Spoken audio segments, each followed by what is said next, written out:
As always, this detailed review is brought to you by BrainyBuyer.com. Shop smarter, be a brainy buyer. Hey, I'm looking at these two propane grills, the Weber Q1000 and the Charbroil Performance Series 4-burner. What do you think?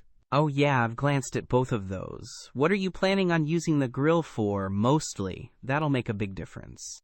Well, I want something portable for camping, but also usable at home for small cookouts. Okay, so portability is key. The Weber Q1000 is definitely smaller and lighter, only 27.5 pounds. The Charbroil is a hefty 85 pounds. No contest there. Wow, that's a huge difference. What about cooking space? The Charbroil wins there, hands down. It boasts 475 square inches of primary cooking area, plus another 130 on the warming rack. You could cook a feast on that thing. The Weber only has 189 square inches. Yeah, that's a big difference. I guess it depends on how many people I'm usually cooking for. What about power? The Charbroil has a total BTU rating of 36,000, spread across its 4 burners and a side burner. The Weber has a single burner putting out 8,500 BTU, so more heat with the Charbroil for sure. Okay, so the Charbroil can probably get hotter faster. What about materials? Both have porcelain-coated cast iron grates, which are great for heat retention and easy cleaning.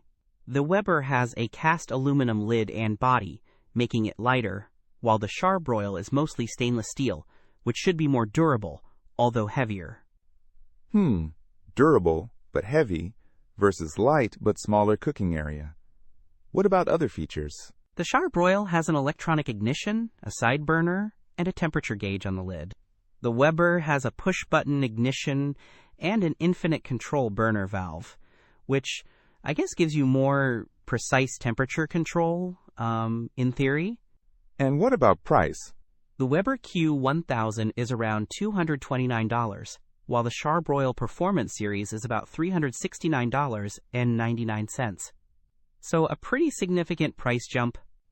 Okay, so the Weber is cheaper and more portable, but the Charbroil has more cooking space and power. It sounds like if portability is my top priority, the Weber is the way to go, but if I'm cooking for larger groups more often, the Charbroil is a better choice. Exactly. It all boils down to your needs and how you plan to use it. Don't miss out on our next in-depth review to help you make smarter purchasing decisions. Hit that subscribe button and the notification bell so you're always in the know.